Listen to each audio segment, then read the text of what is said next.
Hai teman-teman, selamat datang lagi di podcast Apsis episode kedua.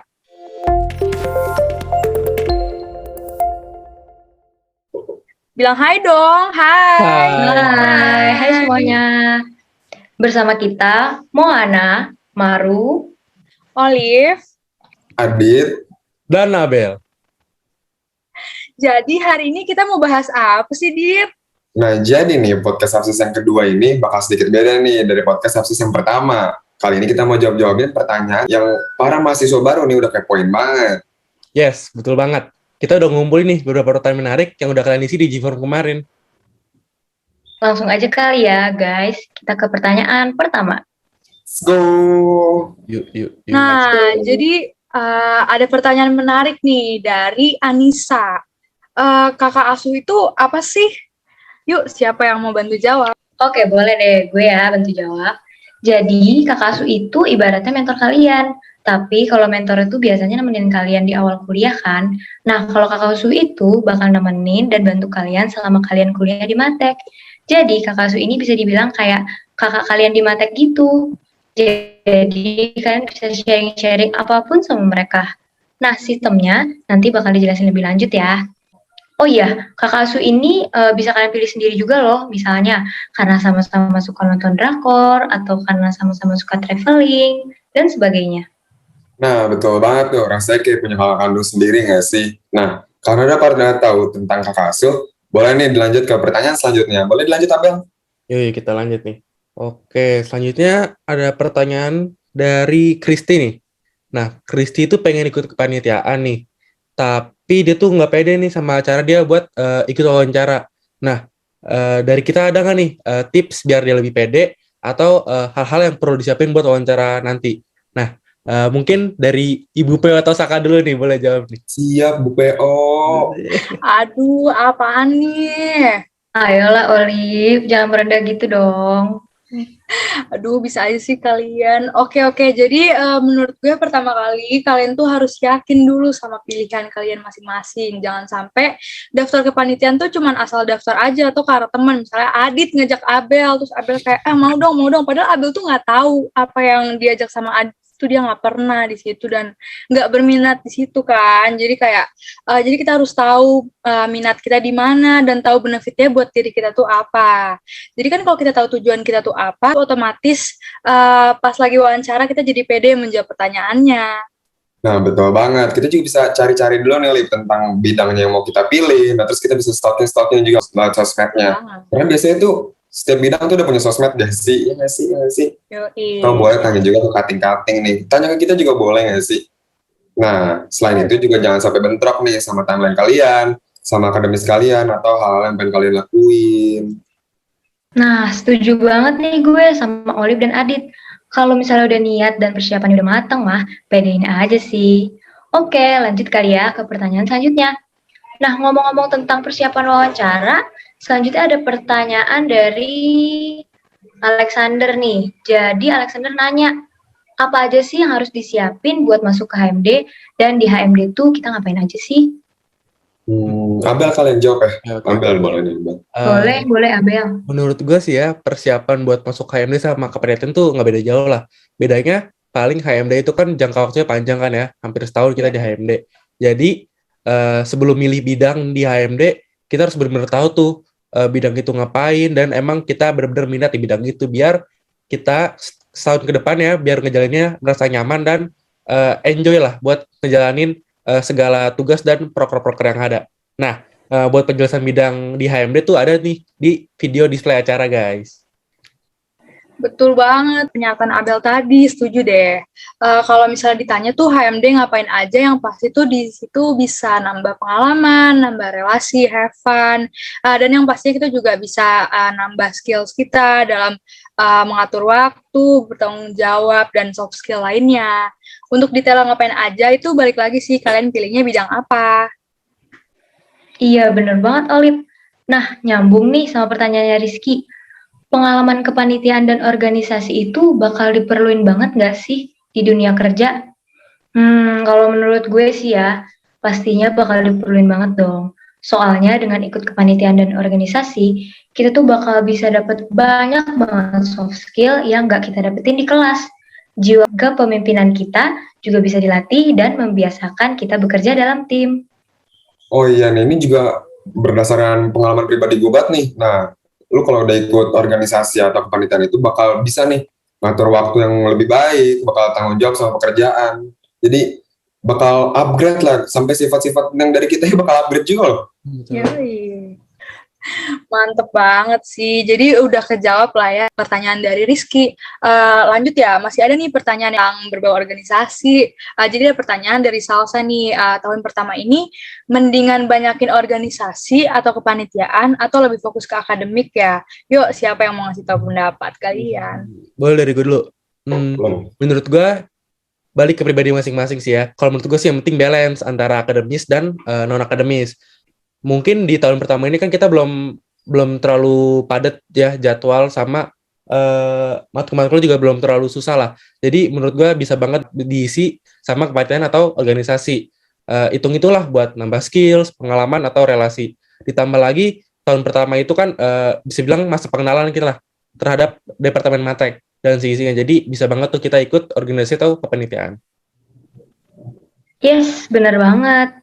Jadi kita harus balance juga ya dengan akademik kita. Karena tahun pertama itu mata kuliahnya masih belum terlalu sulit kok dibandingkan mata kuliah setelahnya. Jadi sayang banget kalau mata kuliah awal ini terbengkalai. Nah, semester awal ini harusnya jadi waktu kalian untuk memanen nilai yang memuaskan. Betul. Betul banget. Tapi dari tadi bosen nggak sih kayak topiknya serius-serius banget nih? Ya nggak sih? Iya sih. Makanya, jadi kita kayaknya lanjut ke pertanyaan yang santai dulu kali ya. Boleh banget nih. Boleh. Ada nih dari Peter. Jadi pertanyaan dia nih pasti bakal relate banget sih, khususnya sama ke Adit dan ke Abel. Jadi pertanyaan Peter tuh, gimana sih cara biar masih bisa lakuin hobi kayak main game di saat tugas kuliah itu hektik banget? Yuk, abang-abang gamers, jawab kali. Abang-abang gamers gitu, Bel. Boleh. Kalau gue ya, nggak tahu sih kalau Abel. Kalau gue biasanya gue kelarin tugas gue dulu, udah kelar baru tuh gue main. Nah jadi main itu juga tuh ada jadwalnya sendiri lah istilahnya. Harus kelar tugas dulu, kelar yang lain-lain dulu baru bisa main game. Kalau Abel gimana, Bel? Kalau gue ya sama lah, Dit. Kita kelarin tugas dulu kan, baru mungkin malamnya baru main game gitu kan, biar kita enjoy juga kasih, biar stresnya nggak kekumpul gitu abis kerjain tugas, kita refreshingnya dengan main game. Nah tapi harus balance juga tuh, Dit, ya nggak sih? Betul. Jadi kita harus tentuin skala prioritas juga tuh. Keren banget sih abang-abang gamers ini. Yoi, keren banget nih Abel dan Adit. Udah mantul banget nih jawaban dari para gamers kita. Ngomong-ngomong soal tugas numpuk, ada juga nih pertanyaan seputar tugas dari Fidel. Bener nggak sih di Matek tuh nggak ada laprak? Kalau iya, apa ada tugas lain yang dikasih dosen buat gantiin tugas laprak? Ada yang mau jawab nggak nih? Mungkin gue coba jawab kali ya. Jadi bener banget yang dibilang Fidel. Jadi di Matek tuh emang bener nggak ada laprak. Tapi yang jelas ada tugas yang bakal gantiin laprak. Kalau di Matek tuh kita adanya tugas praktikum. Nah jadi setelah praktikum, kita bakal disuruh buat tugas praktikum nih biasanya. Nah itu tuh biasanya kita pakai software yang udah dikenalin di video pengenalan software. Ayo udah pernah nonton belum? Namanya juga di Matek ya kan, kalau nggak ada tugas itu namanya keajaiban. Lip, ya nggak, Bel? Maru, Iya ya? banget. Betul banget. Kalau nggak ada tugas, kayak ada yang hilang nggak sih guys? Iya, kayak ada dosa gitu loh. Dosa kayak ada yang kurang gitu ya kalau ada tugas. Nggak lengkap gitu hidup, nggak ada tugasnya. Hidup nggak lengkap tuh. Mantap banget gak sih? Udah siap lah ya Adit dan Abel jadi Aslab 2022. Kalau Maru nih kayaknya jadi Asdos guys. Yeah. Waduh, ya nggak ya? Ini tapi ngomongin Asdos atau Aslab nih, kalau gue sih emang nggak bisa ya, gue nggak berminat. Cuman kalau baca-baca di pertanyaan, kayaknya ada yang kepo nih, Lip. Ada dari Ahmad nih, dia kepo banget cara daftar jadi Asdos atau Aslab. Mungkin bisa dibantu jawab yang lain? Boleh nih, gue jawab kali ya. Jadi kalau kita pengen jadi Asdos atau Aslab tuh, tentu aja kita harus udah pernah belajar di Matek dulu ya, setahun dulu biar tahu materinya. Nah, terus nanti tuh bakal ada pengumuman lowongan gitu loh dari Aslab atau Asdos tahun lalu, dia bakal buka lowongan nih buat Aslab atau Asdos tahun depannya nih. Nah, di situ juga nanti bakal ada persyaratan dan ketentuan yang kalian harus penuhi untuk jadi Aslab atau Asdos matkul tertentu. Tuh keren banget ya. Sumpah ya, gue salut banget sih sama metode belajar para asdos kita tuh. Kayak, lu pada speechless gak sih kayak ngeliat mereka kayak bisa ngatur waktu. Iya, keren Gue banget. aja tuh kayak Iya sih. tugas sendiri udah keteteran, udah kayak banyak bukan, apalagi nambah ngoreksi. Kayak ngoreksi jawaban orang, apalagi kan dia juga bikin soal buat responsi gitu kan. Kayak ngerjain soal aja males, apalagi bikin guys. Nggak kebayang. Speechless banget sih guys. Ngerjain tugas aja belum bisa, apalagi bikin ya, Lip ya. Nah, betul banget, relate dah. Nah, tapi emang sih jadi tiap orang itu punya cara belajar masing-masing kan, efektifnya gimana. Jadi kalau misalnya emang udah diatur sedemikian rupa sama mereka, bisa aja jadi punya waktu lebih untuk itu. Tapi gue penasaran sih, menurut kalian tuh cara belajar yang efektif tuh gimana dah? Siapa nih mau jawab duluan? Boleh, mau Maru kali. Boleh. Kalau dari gue ya, belajar efektif tuh gini sih, biasanya kan dosen tuh ngasih PPT sama video gitu kan ya sebelum kelas, kayak dimasukin di emas gitu. Nah, usahain sebisa mungkin kalian nonton dan baca materinya dulu sebelum kelas, jadi kalian udah ngerti akan ada materi apa aja yang dijelasin di kelas itu, dan kalau misalnya ada pertanyaan pun bisa kalian ajukan ke dosen. Dan oh iya, jangan lupa juga banyak-banyakin latihan soal guys, karena itu ngebantu banget sih buat kita memahami materinya. Itu sih kalau dari gue. Kalau menurut Abel gimana? Kurang lebih sama sih ya kayak Maru. Paling kalau gue kayak tadi Maru sebelum kelas lihat PPT mungkin secara singkat aja lah, secara cepat aja, nggak usah benar-benar didetailin. Nanti di kelas kita perhatiin, nah abis kelas atau mungkin malamnya gitu, malam kelasnya kita bisa tuh ngebahas sendiri gitu lah, atau ngerjain latihan tugasnya. Kalau gue sih gitu. Nah, jadi udah mantap banget nih jawaban dari Maru sama Abel. Nah, kalau gue pribadi nih, kan gue belum sharing nih. Nah, kalau gue tuh sukanya belajar sama teman. Pas banget nih, ada yang mau nanya, yaitu Nurhalisa. Dia nanya gimana sih cara belajar yang efektif bareng teman. Nah, langsung aja nih bakal gue jawab. Kalau gue pribadi nih, karena gue emang suka belajar sama teman, jadi gimana ya, kalau belajar sama teman tuh banyak godaannya nih. Kayak misalnya belajar bareng Olip, aduh, isinya mah gosip sebenarnya. Nah, itu sedikit, ya nggak sih?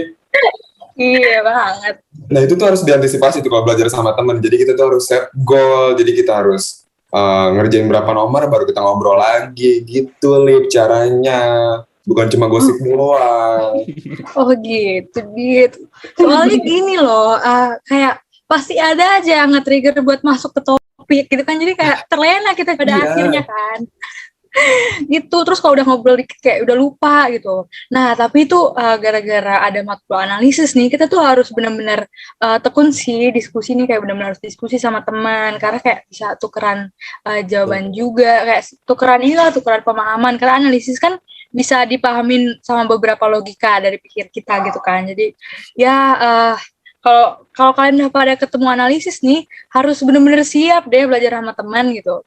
Gue setuju sih sama Olive tadi yang dia bilang kalau ini harus belajar bareng-bareng, karena analisis tuh kayak nggak bisa dijawab pakai satu cara doang. Caranya tuh ada berbagai macam, jadi kayak penting banget untuk bertukar pikiran sama teman-teman kalian gitu. Oh iya, ngomongin mata kuliah yang susah kayak analisis nih, kalian ada nggak sih mata kuliah lain yang sama susahnya kayak analisis? Boleh dari gue dulu kali ya. Kalau gue sih ya, statmat sih, statistika matematika. Karena menurut gue banyak banget distribusi yang harus dihafal, terus ada notasi-notasi yang asing juga yang baru kalian lihat. Dan kalau misalnya kalian nggak belajar dan nggak latihan, itu bakal susah banget sih memahamin materinya. Itu sih kalau menurut Adit gimana? Kalau gue sih, ya bener sih yang dia bilang Maru, sulit. Tapi kalau menurut gue tuh yang lebih sulit, kayak misalnya matkul-matkul Alprop, metode numerik itu kan pakai software, itu susah banget menurut gua. Gimana sih waktu itu kita pernah belajar bareng tapi malah nggak bisa berdua. Sama sih, kayak kalau misalnya matkul pemrograman tuh kayak bener-bener gimana ya, pusing gitu.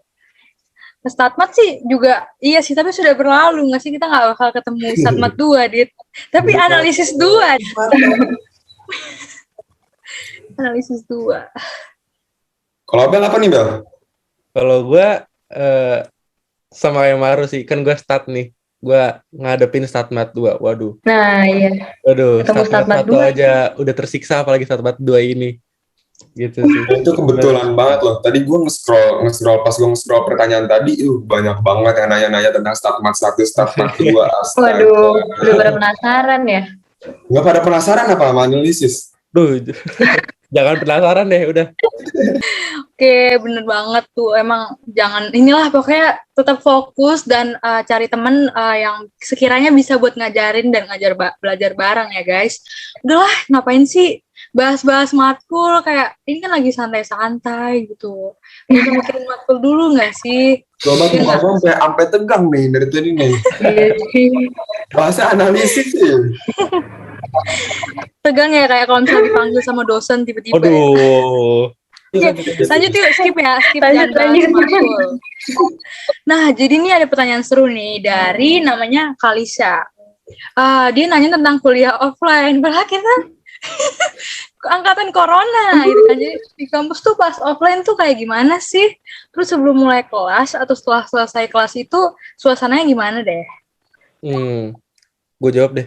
Mungkin agak salah sih kalau yang jawab kita ya. Soalnya kita juga angkatan online nih. Jadi angkatan online. Oke. Tapi gue udah pernah denger nih dari cutting 19-18. Katanya sih seru banget. Mereka kalau sebelum kelas tuh ke Holmatek, mereka ngobrol-ngobrol, ngerjain tugas atau bercanda bareng atau makan-makan bareng di situ. Nah, terus kalau di Holmatek itu katanya tuh semuanya setara gitu lah, nggak ada kakak tingkat, bener-bener nyatu lah. Secara Matek kan kekeluarganya tuh erat banget kan. Betul banget. Sih. Bener, Bel. Sama ini gak sih? Sebelum kelas tuh katanya ada yang suka jualan danusan gitu. Iya gak sih? Oh iya, tahu. Pasti ada yang gini ya. Kak Risoka, Kak Donata. Nah, iya. Itu kan pasti. Pengalaman banget, Adit. Dulu anak danusan ya? Biasa lah ya, danusan ngisi tenaga sebelum kelas. Terus abis kelas perutnya kosong lagi deh. Lanjut ke Dallas atau beli makan, terus makan bareng. Atau enggak ke kosan temen, makan bareng dan kerjain tugas. Cocok sih itu kalau ke kosan temen tuh nggak keluar duit tuh soalnya itu. Betul. Ini guys. Seru banget gak sih? Kita belum pernah ngalamin ya. Betul banget nih. Nah makanya kita jangan lupa juga kuliah offline itu juga rentan banget loh sama telat. Karena nggak pas harus bangun sendiri, harus masang alarm. Terus harus nyiapin juga kan yang mau dibawa apa aja, belum perjalanannya juga. Nah apalagi yang naik bikun nih, bikunnya penuh, waduh, pusing nggak tuh pagi-pagi, udah keringetan ya kan? Aduh, intinya harus disiapin lah dari malamnya kan, buat besoknya, biar kita terjadwal, terstruktur gitu. Iya, bener banget. Apalagi kalau misalnya udah kayak keringetan, terus kayak lu udah panik kan, pasti tuh ngejalanin hari itu udah bad mood gitu loh, udah nggak good day lagi. Udah bete banget dari pagi. Udah bete, udah lepek kan, apalagi kalau cewek kan rambutnya lepek kan gak suka banget kan, jadi kayak makanya kita tuh bersyukur banget guys, walaupun bener banget kan, walaupun kita dalam keadaan online kita tetap harus bersyukur karena dengan ini kan jadi kita bisa bangun terlambat nih, udah langsung aja buka Zoom gitu. Waduh, olit banget. Nah, jadi tuh kayak walau gimana pun keadaan kita sekarang nih, mau online mau offline, tapi kita tuh jangan pernah lupa bersyukur ya, karena tuh pasti ini sesuai dengan ekspektasi kita dong, kayak kita udah masuk di UI, kayak ini pencapaian terbesar, maksudnya pencapaian besar kita gitu. Jadi di balik pencapaian kita selama ini pastinya ada motivasi kita dong yang berhasil mengantarkan kita di pencapaian kita saat ini, guys. Nah, benar banget tuh. Setiap orang, diri kita tuh punya motivasinya sendiri-sendiri lah. Misalnya kalau kita lagi mager, atau lagi demot, atau lagi pengen ngerasa terpuruk lah, ngerasa down mungkin, pasti itu ada satu hal yang bikin kita selalu bangkit. Nah, nyambung banget nih sama pertanyaan buat penutup podcast kita kali ini nih. Ini ada pertanyaan dari Zalfa. Nah, apa sih motivasi terbesar kalian buat semangat menjalani perkuliahan? Boleh nih, jawab. Boleh dijawab yuk. Baru dulu kali ya. Oke, boleh. Gue dulu kali ya. Motivasi terbesar gue untuk menjalani kuliah itu ini sih kayak mengingat perjuangan-perjuangan sebelum gue masuk ke UI gitu. Karena kan seperti yang kita tahu, masuk ke UI itu kan nggak gampang ya. Dan kayak udah bisa dikasih kesempatan untuk belajar di sini, jangan sampai disia-siain sih. Dan juga kita sebagai mahasiswa kan itu juga udah sebuah privilege kan, dan nggak semua orang juga bisa ngerasain itu. Jadi harus dimanfaatin sebaik-baiknya. Itu sih kalau dari gue. Kalau menurut Adit gimana? Kalau gue sih tentunya sebagai cowok-cowok pada umumnya kan, motivasi dari orang spesial nggak sih? Itu dorongan yang sangat kuat nggak sih? Siapa sih, Dit? Siapa sih, Dit? Waduh, ada dong. Kalau gue sih itu. Kalau gue tadi orang spesial. Kalau lu gimana, Lip? Kalau dari gue sendiri ya, menurut gue ya, kayak motivasi dari dalam diri sendiri guys, kayak inner motivation gitu, asik banget kan. Karena udah berhasil berusaha sekeras mungkin kan dari sebelumnya. Masa kita sia-siain sih kesempatannya, jadi harus tetap termotivasi supaya bisa survive sampai nanti pegang toga dan foto di depan rektorat. Keren banget gak sih, impian deh. Itu deh. Kalau Abel gimana nih? Kalau gue setuju sama Olive, gue setuju sama kalian semua sih. Yang pertama, kan kita udah susah sama masuk sini kan. Masa sih kita sia-siain kan? Nggak semua orang bisa masuk sini. Kita termasuk orang-orang yang beruntung lah bisa masuk di Depmatek UI ini. Nah, jadi kita juga udah jawab banyak banget nih pertanyaan dari teman-teman 2021. Nah, semoga bisa menjawab penasaran-penasaran kalian nih. Nah, tapi nih Olive, Abel, Maru, setiap pertemuan kan pasti ada perpisahan ya. Nah, sayang banget nih, podcast Absis PDM 2021 berakhir sampai sini aja. Ya, sedih banget. Sedih banget. Nah, tapi sebagai penutup nih, yuk perwakilan Moana Gengs kasih quotes atau closing statement terbaik nih. Boleh dari Maru sama Abel kali ya. Terserah deh siapa duluan. Siapa dulu nih, Bel? Dulu deh. Oke, gue dulu ya. Pesan gue buat maba Departemen Matematika 2021, pokoknya semangat terus guys. Meskipun di awal ini kalian merasa susah atau sulit, pokoknya remember where you start gitu. Jadi kayak kalian tahu kan masuk sini tuh nggak gampang gitu. Jadi kalian udah dapat kesempatan itu, dimanfaatin lah sebaik mungkin gitu. Sama kalau misalkan kalian capek, demot, itu wajar banget. Pokoknya kalian istirahat secukupnya. Nanti bisa kalau udah pulih, bisa bangkit lagi. Terus bisa ngerjain semua hal lagi. Sama semoga kalian bisa mencapai semua cita-cita dan target-target kalian nanti. Gitu. Kalau menurut Abel? Gila banget sih. Kalau menurut gue, ya gue singkat aja sih, gak usah panjang-panjang. Ya tetap semangat. Kan kalian udah susah masuk sini juga. Mungkin di awal-awal masuk kalian terasa berat lah kuliah ini lah. Tapi gue yakin lama-lama kalian bakal terbiasa, apalagi punya teman-teman lah yang ngalamin hal yang sama kayak kalian. Pasti kalian bakal terbiasa, kalian bakal tetap bisa ngejalanin ini dengan semangat lah. Oke, mantep. Makasih quotes-nya yang bagus ya dari Maru dan Abel. Oke deh, dari kami Moana, Maru, Olive, Adit, dan Abel. Kami pamit undur diri. Bye-bye semua. dadah semuanya.